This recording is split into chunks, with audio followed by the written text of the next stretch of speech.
Champions ലീഗിന്റെ round of 16 Madrid derby വരുമ്പോൾ നമുക്ക് എല്ലാവർക്കും അറിയായിരുന്നു മികച്ചൊരു പോരാട്ടം തന്നെ ഉണ്ടാകും. എല്ലാവരും കാത്തിരുന്നൊരു മത്സരം തന്നെയായിരുന്നു. എന്തായാലും ആദ്യ ലെഗ് പൂർത്തിയായിരിക്കുകയാണ്. റയൽ മാഡ്രിഡിന് 2-1 വിജയം നേടാൻ സാന്റിയാഗോ ബെർണാബുവിൽ സാധിച്ചു.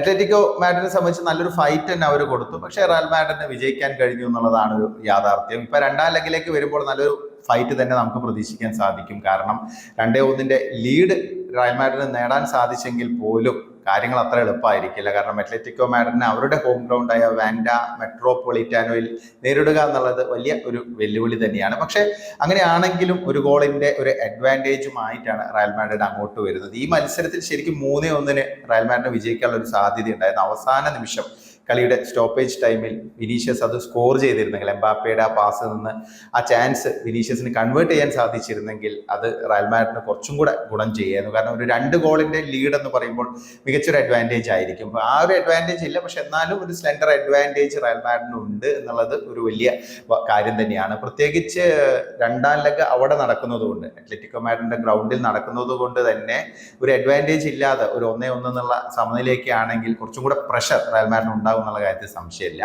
അപ്പൊ അടുത്ത ആഴ്ചയാണ് രണ്ടാം ലെഗ് മത്സരം വരുന്നത്. പിന്നെ ബെല്ലിംഗാം ഒക്കെ തിരിച്ചെത്തും. അതൊക്കെ റയൽ മാഡ്രിഡിന് കൂടുതൽ ശക്തി പകരുമെന്നാണ് വിശ്വസിക്കുന്നത്. പിന്നെ ഈ ഒരു മത്സരത്തിലേക്ക് വരികയാണെങ്കിൽ ഈ മത്സരത്തിലെ 3 ഗോളുകൾ അത് തന്നെയാണ് ഏറ്റവും പ്രധാനപ്പെട്ട ഒരു കാര്യം. അത് 3 ഗോളുകളും ആദ്യം 4-ാം മിനിറ്റിൽ റോഡ്രിഗോ നേടിയ ഗോളാണെങ്കിലും അതിനുശേഷം 32-ാം മിനിറ്റിൽ ഹുലിയൻ അൽവാരസ് നേടിയ ഗോളാണെങ്കിലും അവസാനം 55-ാം മിനിറ്റിൽ ബ്രാഹിം ഡിയാസ് നേടിയ ആ ഒരു ഗോളാണെങ്കിലും ഈ 3 ഗോളുകളും ഒന്നാന്തരം ഫിനിഷ് തന്നെയായിരുന്നു. മികച്ച ഗോളുകളായിരുന്നു. അൽവാരസിന്റെ ഗോൾ എന്നൊക്കെ പറഞ്ഞാൽ ഒരു വണ്ടർ ഗോളായിട്ടാണ് നമുക്ക് തോന്നുന്നത്. പിന്നെ റോഡ്രിഗോ ആണെങ്കിലും നല്ല സ്കിൽഫുൾ ആയിട്ടുള്ള അദ്ദേഹത്തിന്റെ ഒരു പ്ലേയുടെ റിസൾട്ട് തന്നെയായിരുന്നു. പിന്നെ ബ്രാഹിം ഡിയാസിന്റെ ഗോൾ വളരെ ബുദ്ധിമുട്ട് നിറഞ്ഞൊരു ആംഗിളിൽ നിന്നാണ് 55-ാം മിനിറ്റിൽ ബ്രാഹിം ഡിയാസ് ആ ഒരു ഗോൾ നേടുന്നത്. പക്ഷേ ഇതിലൊരു പ്രധാനപ്പെട്ട ഒരു കാര്യം പറയാനുള്ളത്, ഈ ഒരു മത്സരത്തിലെ ഒരു സ്റ്റാൻഡ് ഔട്ട് പെർഫോമർ, റയൽ മാഡ്രിഡിന്റെ വിജയത്തിന് ചുക്കാൻ പിടിച്ച താരം അവരുടെ നായകൻ ഫെഡെ വാൽവർദെ തന്നെയാണ്. വാൽവർദയുടെ ഒരു പെർഫോമൻസ് അത് വേറെ ലെവൽ തന്നെയാണ്. കാരണം നല്ല ഒരു ഫിറ്റ്നസോടെ ഒന്നല്ല ഈ ഒരു മത്സരത്തെ അദ്ദേഹം സമീപിച്ചിരിക്കുന്നത്. കാരണം കഴിഞ്ഞ മത്സരങ്ങളിലൊക്കെ പരിക്കായിരുന്നു. അപ്പോൾ പരിക്ക് മാറി പൂർണ്ണമായിട്ടും ഫിറ്റ്നസ് വീണ്ടെടുത്തിട്ടില്ല. ആ ഒരു സിറ്റുവേഷനിലാണ് ഇത്രയും മികച്ച പെർഫോമൻസ് വാൽവർദെ കാഴ്ചവെച്ചത്. ആംബാൻഡ് അണിഞ്ഞ് ആ ഒരു ബാഡ്ജിന് വേണ്ടി അദ്ദേഹം കാഴ്ചവെക്കുന്ന ആ ഒരു കമ്മിറ്റ്മെന്റ് 100% കമ്മിറ്റ്മെന്റ് എന്ന് തന്നെ പറയേണ്ടി വരും. ഏത് പൊസിഷനിലാണെങ്കിലും ടീം ഏൽപ്പിക്കുന്ന ദൗത്യം മനോഹരമായിട്ട് നിർവഹിക്കുന്ന ഒരു താരം, ഒരു ഫ്ലെക്സിബിൾ ആയ പ്ലെയർ എന്നൊക്കെ പറയും. ഇന്ന് വേൾഡ് ഫുട്ബോളിൽ ഇത്രയും ഫ്ലെക്സിബിൾ ആയ ഡിഫറെന്റ് പൊസിഷനിൽ ഒരേ സമയം കളിക്കാൻ പറ്റുന്ന മറ്റൊരു താരം ഉണ്ടോ എന്നുള്ളത് ഒരു ചോദ്യം തന്നെയാണ്. ഇതിപ്പോൾ റൈറ്റ് ബാക്ക് ആയിട്ട് വളരെ കൺസിസ്റ്റന്റ് ആയുള്ള പെർഫോമൻസ് ആണ് വാൽവർദെ കാഴ്ചവെക്കുന്നത്. ആദ്യ ഗോളിന് 4-ാം മിനിറ്റിൽ റോഡ്രിഗോ നേടിയ ആ ഒരു ഗോളിന് അസിസ്റ്റ് നൽകിയത് വാൽവർദെയാണ്. വാൽവർദയുടെ ആ ഒരു ആന്റിസിപ്പേഷൻ അത് വേറെ ലെവൽ തന്നെയായിരുന്നു. കാരണം കറക്റ്റ് ആയിട്ട് തന്നെ റോഡ്രിഗോയുടെ മൂവ്മെന്റ് മനസ്സിലാക്കി അതിനനുസരിച്ച് ബോൾ റിലീസ് ചെയ്യുന്നു. വളരെ മനോഹരമായി തന്നെ റോഡ്രിഗോ അത് സ്കോർ ചെയ്യുന്നു. പിന്നെ അതുകൊണ്ട് മാത്രം വാൽവർദയുടെ പെർഫോമൻസ് തീർന്നില്ല. പിന്നെ ഡിഫെൻസീവായിട്ട് അദ്ദേഹം നടത്തിയ കോൺട്രിബ്യൂഷൻസ്, 2 ഗോളെന്നുറച്ച അത്ലറ്റിക്കോ മാഡ്രിഡിന്റെ നീക്കങ്ങളാണ് അദ്ദേഹം തടഞ്ഞത് അല്ലെങ്കിൽ തടയിട്ടത്. അപ്പൊ ഇങ്ങനെ എല്ലാ മേഖലയിലും ശരിക്കും അധ്വാനിച്ച് കളിക്കുന്ന ഒരു വാൽവർദയാണ് നമുക്ക് കാണാൻ സാധിച്ചത്.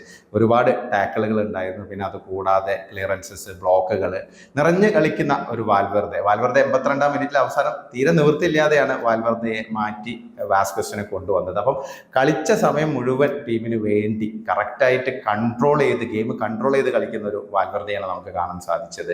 ഇപ്പം ഈ സെബയോസിന്റെ ഒരു അഭാവം മിഡ്ഫീൽഡിൽ ഉണ്ടായിരുന്നു റയൽ മാഡ്രിഡിന്റെ. അത് പ്രത്യേകിച്ച് ഫസ്റ്റ് ഹാഫിലൊക്കെ നമുക്കത് കാണാൻ സാധിച്ചു. അപ്പൊ അതുപോലും ബാലൻസ് ചെയ്യുന്ന രീതിയിലുള്ള ഒരു പെർഫോമൻസ് ആണ് റൈറ്റ് ബാക്ക് എന്നുള്ള രീതിയിൽ കളിച്ചിട്ട് വാൽവർദെ പുറത്തെടുത്തത് എന്നുള്ളതാണ് ഒരു പ്രധാനപ്പെട്ട കാര്യം. അദ്ദേഹം ഇപ്പം ഉറുഗ്വേയിൽ നിന്നുള്ള താരമാണ്. നേരെ മറിച്ച് അദ്ദേഹം അർജന്റീനയുടെയോ ബ്രസീലിന്റെയോ താരമായിരുന്നെങ്കിൽ കുറച്ചും കൂടെ ഒരു വേറെ ലെവലിൽ സെലിബ്രേറ്റ് ചെയ്യപ്പെടേണ്ട ഒരു പ്ലെയർ ആണെന്ന് പലപ്പോഴും തോന്നിയിട്ടുണ്ട്. എന്തായാലും വാൽവർദയുടെ ഒരു പെർഫോമൻസ് അതിനൊരു ഒരു ബിഗ് സല്യൂട്ട് തന്നെ കൊടുക്കണം. പിന്നെ റോഡ്രിഗോ എപ്പോഴും നമുക്കറിയാം, കാരണം വളരെ ഡിപ്പെൻഡബിൾ ആയിട്ടുള്ള ഒരു പ്ലെയർ ആണ്. നിർണായക സന്ദർഭങ്ങളിൽ ഗോൾ നേടാനുള്ള ഒരു മികവ് അത് തന്നെയാണ് റോഡ്രിഗോയെ മാറ്റി നിർത്തുന്നത്. ഇപ്പൊ 25 ഗോളുകൾ അദ്ദേഹം ചാമ്പ്യൻസ് ലീഗ് നേടിക്കഴിഞ്ഞു. 24 വയസ്സ് മാത്രമേ ആയിട്ടുള്ളൂ. റോഡ്രിഗോയുടെ ആ ഒരു സ്കിൽഫുൾ ആയുള്ള പ്ലേ, അദ്ദേഹത്തിന്റെ ആ ഒരു ഓൾറൗണ്ട് മികവ് അതൊക്കെ തന്നെയാണ് റയൽ മാഡ്രിഡിന് ഒരു അഡ്വാൻറ്റേജ് ആയിട്ട് വരുന്നത്. ഈ ഒരു മത്സരത്തിലേക്ക് വരികയാണെങ്കിൽ അത്ലറ്റിക്കോ മാഡ്രിഡിനെതിരെ എംബാപ്പയും വിനീഷ്യസും വേണ്ടത്ര രീതിയിൽ ക്ലിക്ക് ആയിട്ടില്ല. അപ്പൊ ആ ഒരു സന്ദർഭത്തിലാണ് തുടക്കത്തിൽ തന്നെ ഒരു ഗോൾ നേടാൻ റോഡ്രിഗോയ്ക്ക് സാധിച്ചത്.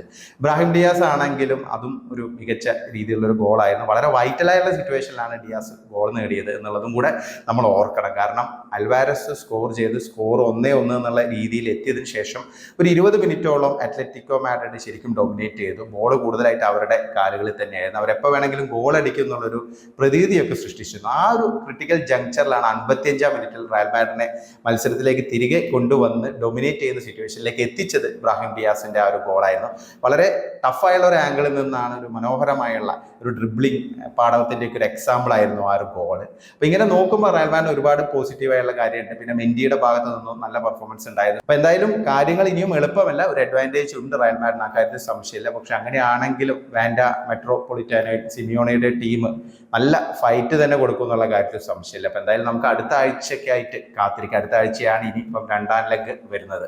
നിങ്ങൾക്ക് എന്താണ് തോന്നുന്നത്? നിങ്ങളുടെ ഒരു അഭിപ്രായം ഈ മത്സരത്തെക്കുറിച്ചും പിന്നെ പ്രത്യേകിച്ച് ഫെഡെ വാൽവെർദെയുടെ ഒരു പെർഫോമൻസിനെ കുറിച്ചുള്ള നിങ്ങളുടെ അഭിപ്രായം ഇതെല്ലാം കമൻ്റായി രേഖപ്പെടുത്തണേ.